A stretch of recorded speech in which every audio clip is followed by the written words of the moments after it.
തലശ്ശേരി മാറും വികസനം ഉറപ്പ് എന്ന മുദ്രാവാക്യത്തോടെ തലശ്ശേരി മണ്ഡലത്തിന്റെ സമഗ്ര വികസനത്തെ ലക്ഷ്യമിട്ട് യുഡിഎഫിന്റെ പ്രകടന പത്രിക പുറത്തിറക്കി.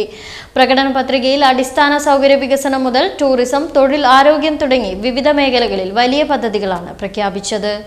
ഗതാഗത മേഖലയിലാണ് പ്രധാന ശ്രദ്ധ. നഗരത്തിനുള്ളിൽ സ്മാർട്ട് ട്രാഫിക് സംവിധാനം, ring road, fly over, underpass എന്നിവയിലൂടെ ട്രാഫിക് തിരക്ക് 50% വരെ കുറയ്ക്കാനാണ് ലക്ഷ്യം. കൂടാതെ മൾട്ടി ലെവൽ പാർക്കിംഗ് സംവിധാനവും നടപ്പിലാക്കും. തലശ്ശേരി മാർക്കറ്റിനെ ആധുനിക വാണിജ്യ കേന്ദ്രമായി വികസിപ്പിക്കുന്നതും പ്രധാന വാഗ്ദാനമാണ്. ഫുഡ് സ്ട്രീറ്റ്, പെഡസ്ട്രിയൽ സ്ട്രീറ്റ് എന്നിവയുടെ വ്യാപാരവും ടൂറിസം ശക്തിപ്പെടുത്താനാണ് പദ്ധതി. ടൂറിസം മേഖലയെ വലിയ രീതിയിൽ ഉയർത്താൻ cruise harbour, heritage circuit, night tourism, light and sound show തുടങ്ങിയ പദ്ധതികൾ ഉൾപ്പെടുത്തിയിട്ടുണ്ട്. തലശ്ശേരി കോട്ടയെ കേന്ദ്രീകരിച്ച് ടൂറിസം ഹബ്ബ് പൂർത്തീകരിക്കുമെന്നും പ്രകടന പത്രികയിൽ പറയുന്നു. തൊഴിൽ സൃഷ്ടിക്കാനായി MSME and startup park, mini IT park, skill development സെന്ററുകൾ എന്നിവ ആരംഭിക്കും. ആയിരക്കണക്കിന് തൊഴിലവസരങ്ങൾ സൃഷ്ടിക്കുമെന്ന് UDF വ്യക്തമാക്കുന്നു. ആരോഗ്യ വിദ്യാഭ്യാസ മേഖലയിൽ മെഡിക്കൽ കോളേജ്, സൂപ്പർ സ്പെഷ്യാലിറ്റി സെന്ററുകൾ, പുതിയ സർവകലാശാല എന്നിവയാണ് പ്രധാന നിർദ്ദേശങ്ങൾ. തലശ്ശേരിയെ എഡ്യൂക്കേഷൻ ഹെൽത്ത് ഹബ്ബാക്കി മാറ്റാനാണ് ലക്ഷ്യം. മത്സ്യത്തൊഴിലാളികളുടെ ക്ഷേമത്തിനായി ആധുനിക fish market, cold storage, harbour നവീകരണം എന്നിവയും പദ്ധതിയിൽ ഉൾപ്പെടുത്തി. തീരദേശ വികസനത്തിന് പ്രത്യേക പ്രാധാന്യം നൽകിയിട്ടുണ്ട്. പരിസ്ഥിതി സംരക്ഷണത്തിനായി മഴവെള്ള സംഭരണം, പ്ലാസ്റ്റിക് ഫ്രീ നഗരം, തീരസംരക്ഷണം തുടങ്ങിയ പദ്ധതികളും പ്രഖ്യാപിച്ചു. കൂടാതെ ശുദ്ധജലം, സ്മാർട്ട് ഗവർണൻസ്, ഓൺലൈൻ സേവനങ്ങൾ എന്നിവയിലൂടെ നഗരജീവിത നിലവാരം ഉയർത്തുമെന്നും UDF അറിയിച്ചു.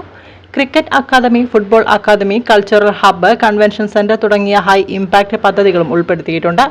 മൊത്തത്തിൽ അടിസ്ഥാന സൗകര്യ വികസനവും സാമ്പത്തിക വളർച്ചയും സാമൂഹിക പുരോഗതിയും ഏകോപിപ്പിക്കുന്നതിനുള്ള സമഗ്ര ദർശനമാണ് പ്രകടന പത്രികയിൽ അവതരിപ്പിച്ചിരിക്കുന്നത്. നവരത്ന ഹോട്ടലിൽ നടന്ന ചടങ്ങിൽ തലശ്ശേരിയിലെ വിവിധ ഭാഗങ്ങളിൽ നിന്നുള്ള പ്രതിനിധികൾ, പൗരപ്രമുഖർ, സാമൂഹ്യ പ്രവർത്തകർ തുടങ്ങിയവർ പങ്കെടുത്തു. വ്യവസായ പ്രമുഖനും മുസ്ലിം ലീഗ് ജനറൽ സെക്രട്ടറിയുമായ സൈനുൽ ആബിദീൻ പ്രകടന പത്രിക പ്രകാശനം ചെയ്തു. KPCC മെമ്പർ സജീവ് മറോളി ഏറ്റുവാങ്ങി. ടൗണിന്റെ ഫിഷ് മാർക്കറ്റിന്റെയും മറ്റു വികസനത്തിന്റെയും ആവശ്യമാണ് കൂടുതലും പറഞ്ഞത്. സത്യത്തിൽ നമ്മളോടൊക്കെ എങ്ങോട്ടോ ചലിച്ചു ഈ ലോകം. ഇതൊക്കെ എന്നോ മാറി മാറി വന്ന സർക്കാരുകളും മുനിസിപ്പാലിറ്റിയും ലോക്കൽ അഡ്മിനിസ്ട്രേഷനും അല്ലെങ്കിൽ NGOs ഒക്കെ ചേർന്ന് ഉണ്ടാവേണ്ട ഒരു കാര്യമാണ് ടൗണിന്റെ വികസനം.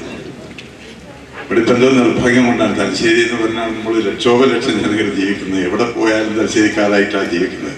തലശ്ശേരിന്റെ പൈതൃകം, തലശ്ശേരിന്റെ സന്തോഷം, തലശ്ശേരിന്റെ സർക്കസ്, ഭക്ഷണം, കേക്ക്, ഗുണ്ടർട്ട്, എന്താ പറയേണ്ടതെന്ന് അറിയില്ല. അത്രയ്ക്ക് മഹത്തരമായ സന്തോഷം നൽകുന്ന, ഇപ്പൊ എല്ലാവരും ഇപ്പൊ കണ്ണൂരിന്റെ ഏത് ഭാഗത്തുണ്ടെങ്കിലും ഈ ഭാഗത്തുള്ള കരിയാട് കടഞ്ഞ് ഇങ്ങോട്ട് മൊത്തം നമ്മൾ തലശ്ശേരി എന്നാണ് പറയാ. എന്തുകൊണ്ട് തലശ്ശേരി വികസിച്ചില്ല? Advocate K. ലത്തീഫ് അധ്യക്ഷനായി. MP അരവിന്ദാക്ഷൻ സ്വാഗതം പറഞ്ഞു. AICC നിരീക്ഷകൻ സച്ചിൻ നായിക്, N. മഹമ്മൂദ്, സ്ഥാനാർത്ഥി Saju KP, AK Abootty Haji, advocate Shuhaib തുടങ്ങിയവർ സംബന്ധിച്ചു.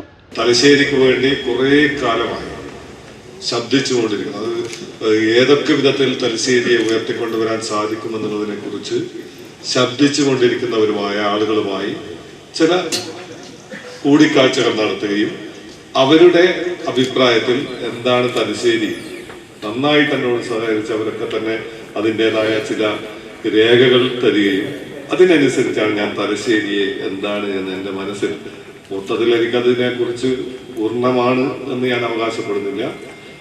അപ്പോൾ തലശ്ശേരിയെ കുറിച്ച് കൃത്യമായൊരു ധാരണയിലേക്ക് എത്താൻ സാധിക്കുകയില്ല.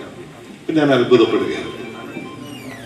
ഒരുപക്ഷെ കേരളത്തിലെ ഏറ്റവും നല്ല ഒരു ചരിത്ര പാരമ്പര്യമുള്ള, ഒരുപാട് സാധ്യതകളുള്ള ഒരു സ്ഥലമായിട്ടും നിർഭാഗ്യവശാൽ, എന്താണ് കാരണമെന്നറിയില്ല, നിർഭാഗ്യവശാൽ അത്തരം സാധ്യതകളൊന്നും തന്നെ ഉപയോഗപ്പെടുത്താൻ പറ്റാതെ പോയ അപൂർവം സ്ഥലങ്ങളിൽ ഒന്നാണ് തലശ്ശേരി.